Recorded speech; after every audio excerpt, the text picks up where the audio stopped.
pertama. Mana itu? Yang depan.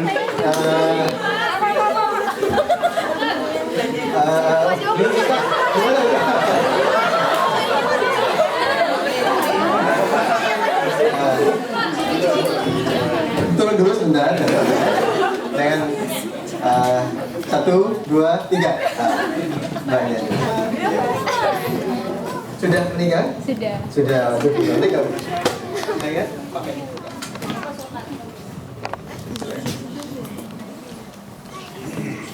Assalamualaikum warahmatullahi wabarakatuh. Waalaikumsalam.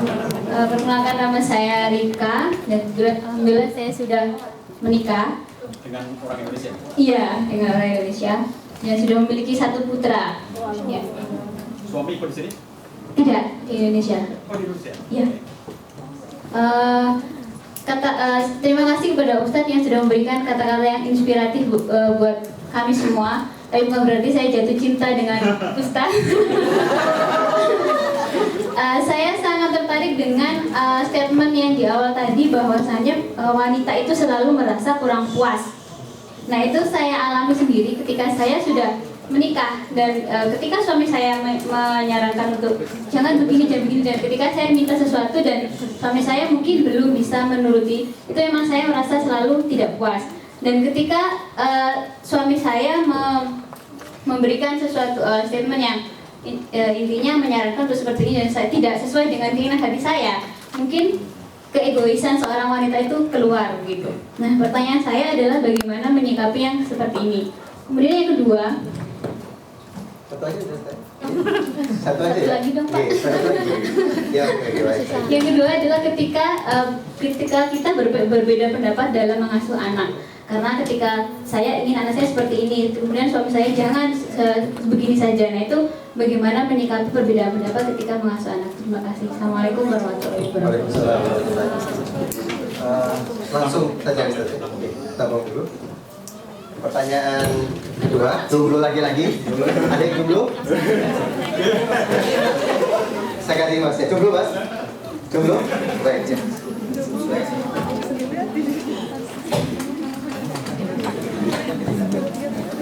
Assalamualaikum warahmatullahi wabarakatuh.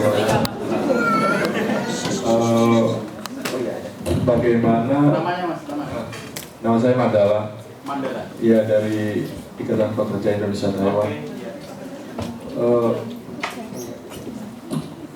Bagaimana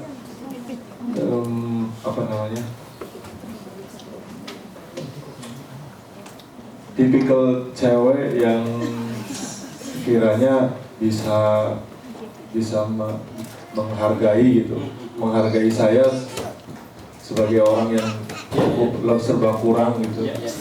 Terus bagaimana cewek tersebut, bagaimana tipikal cewek yang sekiranya juga menerima saya apa adanya. Itu aja. Baik, terima kasih. Satu lagi, bukan, tapi sudah ada yang order ini, sudah mulai. Jadi satu pertanyaan yang sudah dikumpulkan oleh panitia adalah menanyakan mengenai bagaimana proses taruh yang benar menurut Islam.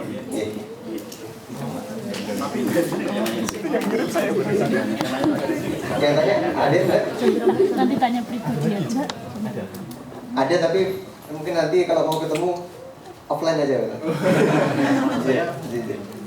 Hadir, iya hadir. Karena kita pengen hadiahnya dikasihkan ke yang hadir. Ya. Baik. Terima kasih Pak Mbak Rika, wanita kenapa? Jadi kalau saya tadi mengatakan begini, yang lebih cepat, nah gitu ya, yang lebih cepat merasakan ketidakpuasan dalam pernikahan adalah perempuan. Saya tidak mengatakan bahwa perempuan itu selalu merasa tidak puas, saya tidak bilang begitu. Tapi saya mengatakan siapa yang paling cepat ya untuk merasakan ketidakpuasan itu. Saya ingin menunjukkan dulu beberapa supaya ini nanti nyambung juga dengan pertanyaan Mas Mandala ya, ada kaitannya. Ini kita lompati dulu karena saya ingin menyampaikan dulu yang bagian ini ya. Laki dan perempuan itu dari sononya itu memang ada bagian-bagian yang berbeda. Jadi mohon maaf, Saya tidak sependapat kalau orang mengatakan bahwa perbedaan laki-laki dan perempuan itu semata-mata konstruksi sosial. Saya tidak bisa menerima pernyataan itu karena banyak sekali perbedaan yang munculnya dari sono. Yang kita itu nggak punya kontribusi apapun untuk menciptakan perbedaan itu. Contohnya apa? Pertama, kromosomnya beda. Laki-laki dan perempuan itu kromosomnya beda. Kedua, hormon yang berkembang dalam tubuh laki-laki dan tubuh perempuan itu berbeda.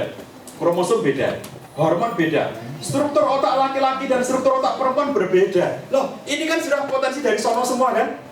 Jadi bagaimana kalau dikatakan bahwa laki-laki dan perempuan itu sama, yang membedakan konstruksi sosialnya? Masa iya sih? Orang struktur otaknya beda kok. Itu bukan konstruksi sosial, itu given itu dari sono. Allah yang ngasih kepada kita.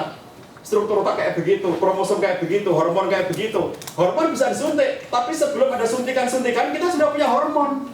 Hormon dalam diri kita itu bukan karena suntikan, tapi sejak lahir sudah punya hormon. Dan hormonnya laki dan perempuan berbeda.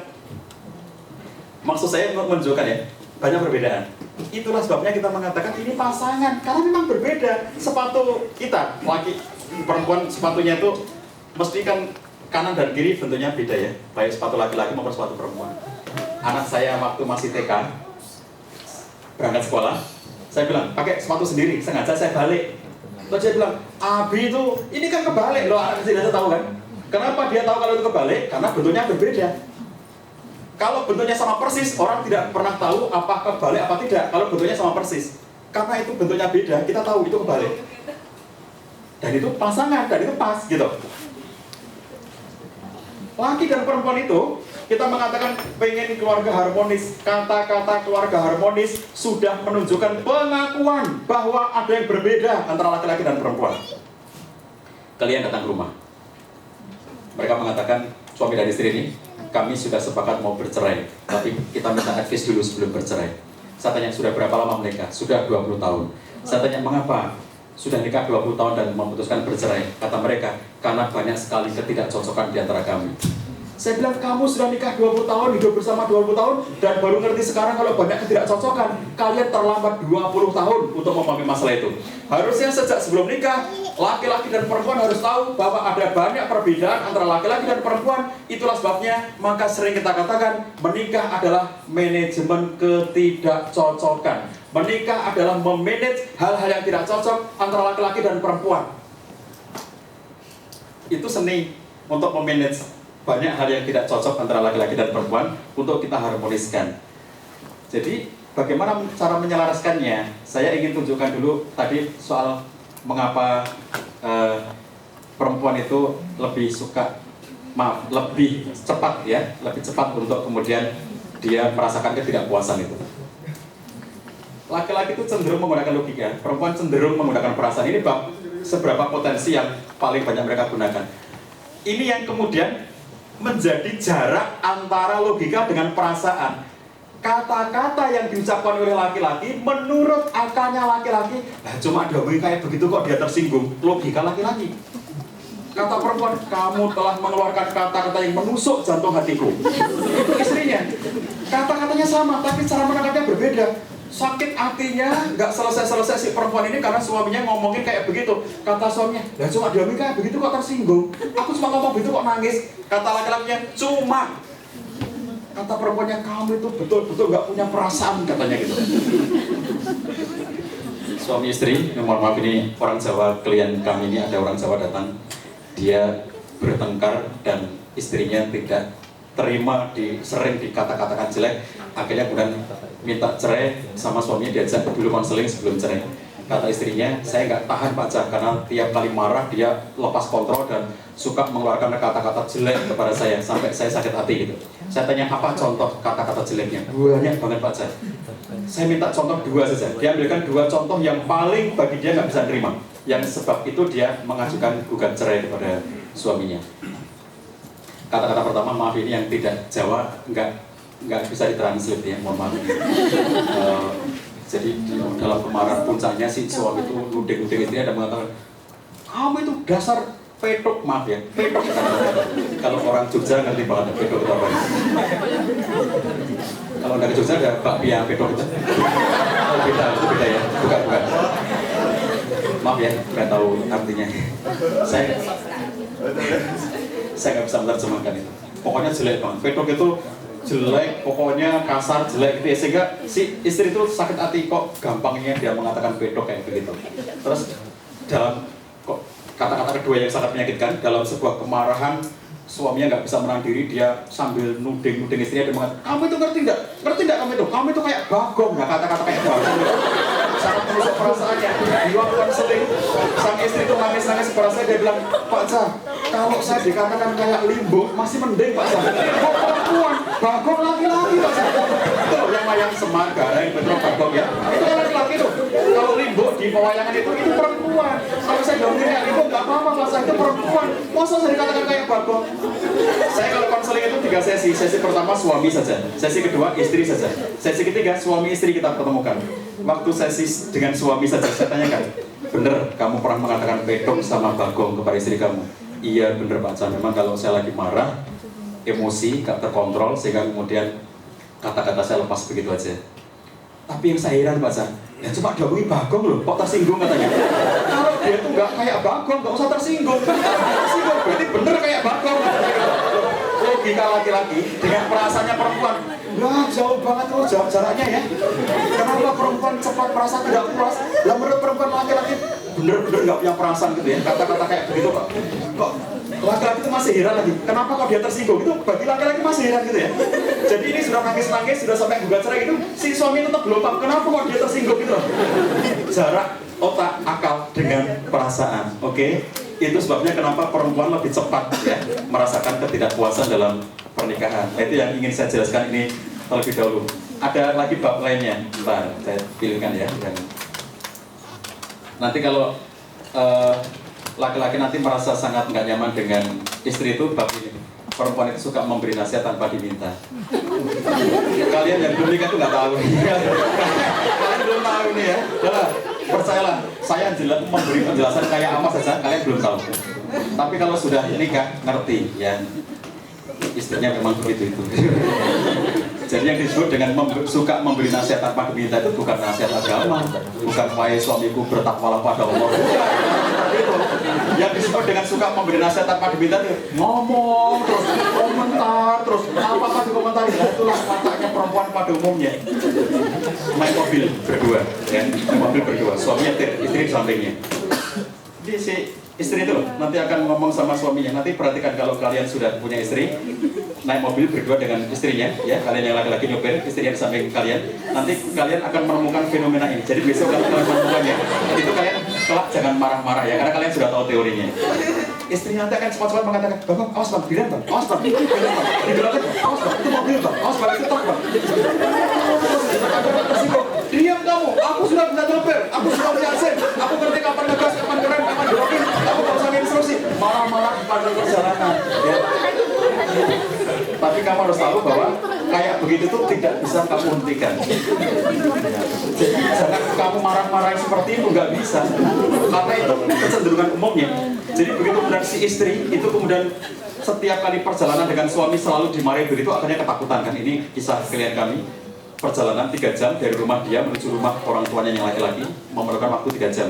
Dia mau kunjungan ke rumah orang tua yang laki-laki, naik mobil. Karena si istri ini ngerti kalau setiap kali dia ngomel mesti suaminya marah-marah. Akhirnya 3 jam dia diem aja, takut kalau nanti suaminya marah gitu. Dia diem aja gitu 3 jam. Sampai di rumah mertuanya dia, turun dari mobil, dia bilang sama suaminya, Bang, tolong tuh dipijitin kakiku. Pegel-pegel. Kan istrinya heran, suaminya heran kan? Yang nyopir aku, yang ngerem aku, yang gas aku, mesti yang pegel kan aku gitu. Kok yang takjil kamu gitu. Kata istrinya, berarti 3 jam aku ngerem terus 3 jam gitu. Sampai dia nggak bisa ngomong, dia masih itu 3 jam di mobil sambil ngerem terus akhirnya begitu. Nah kan kencang ini kakinya 3 jam itu tadi pijit itu, makanya jangan dilarang ngomong ya. Kalau kamu mendapatkan istri kamu suka memberi nasihat tanpa diminta, itu ya dengerin aja, karena itu kan natural. Sampai sekarang saya nikah sudah 26 tahun. Istri saya sudah tahu saya bisa nyopir sejak sebelum nikah. Sebelum nikah saya sudah bisa nyopir. Sekarang nikah sudah 26 tahun. Tapi sampai sekarang saya nyopir mobil, istri saya duduk di samping saya tetap keluar itu. Abi-abi, awas itu bis, kata dia itu. Bis. Kalau dia sudah mulai ngomong begitu, nanti saya terusin. Iya, aku tahu, itu beca. Diterusin aja gitu ya. Jangan jadi bak pertengkaran kayak gitu itu. Di telinganya kaum laki-laki itu pelet pelecehan. Kamu kira aku nggak lihat apa? Kamu kira aku nggak tahu apa? Aku tahu itu, guys. Masa aku nggak tahu kayak begini? Itu kan gede banget. Marah-marah suaminya itu ya. Jadi kalian kelak jangan marah oleh karena peristiwa seperti itu, oke? Kalian sudah ngerti dari sekarang itu ya. Ini laki-laki itu merasa dicintai jika dipercaya, perempuan merasa dicintai jika diperhatikan. Oh, satu sisi ini. Laki-laki menganggap, laki-laki itu, Mbak, laki-laki itu menganggap penting keahlian. Ya, ini tadi lupa saya sampaikan. Jadi gini, kalian telah punya suami, lalu kemudian suami kalian misalnya melakukan sesuatu yang kalian tidak suka, sesuatu yang tidak pada tempatnya, kalian pengen kok suamiku kayak begitu gitu. Maka kalau ingin mengingatkan suami dan membawanya menuju kepada perubahan, perhatikan ciri khasnya laki-laki yang menganggap penting keahlian. Kalau ingin mengubah suami, gunakan kata-kata yang tidak menyinggung perasaan keahliannya. Tuh, ada kursusnya tuh, nanti belajar sama saya. Waktunya pendek nih. Kalau khusus ibu-ibu, saya tunjukin bagaimana cara untuk berkomunikasi dengan suami yang tidak menyinggung perasaan keahliannya. Janjian jam 4 nanti aku tolong diantarin ya Bang ya, aku ke pengajian, ke majelis taklim ya, jam 4 nanti. Suaminya sudah jam 4 itu masih asik di komputer main game, bukan bekerja, main game. Asik aja main game itu. Jengkel kasih Bang jam 4 loh, tadi sudah janji loh mau ngantar gitu. Masih asik aja sampai 4:04 tambah marah istrinya, datang lagi, Bang kan sudah janji aku terlambat ke majelis taklim. Bang ngerti enggak? Main game itu nggak baik, kata Ustadz ini perbuatan lagwi, lagun, sia-sia. Itu kalau abang terlalu lama di layar monitor begini itu nggak bagus, radiasinya bagi abang, bla bla bla ceramah di situ. Suaminya itu ya tetap asik main game dan mikir, kamu kira aku ngerti kayak gitu? Kok kira aku nggak tahu kayak gitu? Aku tahu kayak begitu tuh. Banyak itu makalah-makalah di komputer ini banyak gitu ya. Kita searching aja banyak banget tentang bahaya radiasi. Aku tahu hukum-hukum kayak begitu tuh. Oh, banyak aku berapa ulama tentang itu. Aku ngerti nih hukum-hukumnya. Jangan berdebat tentang seperti itu. Apalagi menganggap suami tidak tahu. Suami itu tidak mau dikatakan tidak tahu, walaupun dia tidak tahu. Begitu kamu terkesan menggurui, sudahlah, tidak akan efektif. Kamu itu ngerti nggak sih? Kalau sudah kata-kata seperti itu, kata suaminya, kamu kira aku nggak ngerti? Suami istri berantem, marah. Terus kemudian istrinya ngeluh ke ruang konseling. Kata istrinya, Pak Sah, suami saya itu loh tidak pernah merasa bersalah sama sekali. Padahal itu salah, tapi nggak pernah merasa bersalah. Saya bilang sama dia, Bu, tidak mungkin orang bersalah kok tidak merasa bersalah. Tidak ada manusia di muka bumi ini yang bisa menyembunyikan dari perasaan kesalahannya, nggak ada. Semua orang salah pasti ngerasa bersalah, itu fitrah manusia. Kenapa dia seakan-akan merasa tidak bersalah? Cara ibu ngomongnya tadi itu yang membuat dia defense. Itu semuanya karena salah kamu. Kalau kamu tidak begitu, aku juga tidak begini. Semuanya salah kamu. Kata-kata itu ada unsur memberitahu suami, itu semua salah kamu. Apa pikiran suaminya? Kamu kira aku nggak tahu kalau aku salah? Aku sudah ngerti kenapa harus kamu omongin gitu loh. Aku sudah tahu kalau aku salah. Sejak kamu belum lahir aku sudah tahu kalau aku salah. Kenapa kamu ngomongin seperti ini? Jadi ketersinggungan dia itu seakan-akan dianggap tidak tahu. Suami menganggap penting keahlian. Istri menganggap penting kebersamaan. Lihat di Indonesia. Majelis taklim ibu-ibu di mana-mana, ya. Majelis taklim bapak-bapak di mana? Ya. Arisan ibu-ibu, ya kan? Pertemuan Dasawisma ibu-ibu, posyandu ibu-ibu, PKK ibu-ibu, pengajian ibu-ibu, ngambil rapor di sekolahan ibu-ibu, pertemuan orang tua murid dengan guru ibu-ibu, yang datang ke sekolah itu ibu-ibu semuanya kan? Luar biasa ibu-ibu. Lah bapak-bapak di mana? Seminar keluarga. Kalau di Indonesia yang paling banyak datang ibu-ibu. Dia ngajak suaminya, Bapak, ayo ke seminar yuk. Seminar apa? Itu seminar tentang keluarga. Judulnya Menuju Keluarga Harmonis. Oh, itu sudah banyak itu makalahnya. Aku searching aja banyak itu. Udah, ibu aja yang berangkat. Aku sudah tahu. Laki-laki itu penting. Temanya apa? Penting. Siapa pembicaranya? Itu pembicaranya Pak saya kita kenal. Oh, nggak terkenal itu. Udah, ibu aja yang berangkat. Perempuan itu tidak penting temanya, tidak penting siapa pembicaranya. Diundang, datang. Di situ nggak ada tema, di situ tidak ada pembicara, senang. Jadi beda ya, laki dan perempuan itu. Kebersamaan itu sesuatu bagi kaum perempuan. Makanya kalau perempuan ini berjalan dengan suaminya, haus, panas ya, mobil nggak ada AC-nya, panas, haus, yang sekian. Tapi dia pengen melibatkan suaminya dalam hausnya dia, itu memang anggap penting kebersamaan itu ya. Jangan hanya dia yang haus, dia pengen minum bareng-bareng dengan suaminya. Dia nanya sama suami, bang, panas ya, kata dia. Maksudnya, iya panas, kita turun sebentar beli minuman dingin. Dia bilang sama suaminya, panas ya? Iya, kata suaminya, langsung jalan lagi terus. Panas, kata dia. Lama gitu ya, kok gak ngerti-ngerti. Terus dia nanya lagi, bang, kalau panas begini, haus nggak? Enggak, kata suaminya.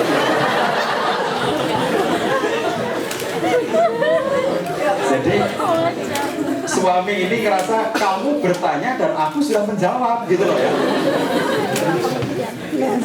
Ya, waktunya habis. Bentar. Saya tunjukkan dulu satu poin lagi ya. Bentar. Biar ngerti babnya tadi. Ini, kan laki-laki itu kurang suka ungkapan verbal, perempuan suka ungkapan verbal. Laki-laki itu nanti akan Anda mendapatkan dia lebih banyak diam. Tapi saya beritahu bahwa laki-laki itu kalau dia sudah happy, dia mulai sakinah, dia mulai masuk yang namanya comfort zone, zona nyaman. Laki-laki itu cepat sekali masuk comfort zone dalam sebuah interaksi. Begitu dia sudah nikah, cepat sekali masuk zona nyaman itu. Begitu sudah masuk zona nyaman, itu artinya dia sudah sakinah. Pada saat itulah laki-laki kehilangan kemampuan verbalnya. Laki-laki menjadi gak banyak ngomong, diem aja gitu. Di saat itu perempuan sakit hati, kok sekarang kamu diem aja, kok kamu gak ngerayu aku lagi, kok kamu tidak banyak bicara lagi, ayo dong cerita kenapa kamu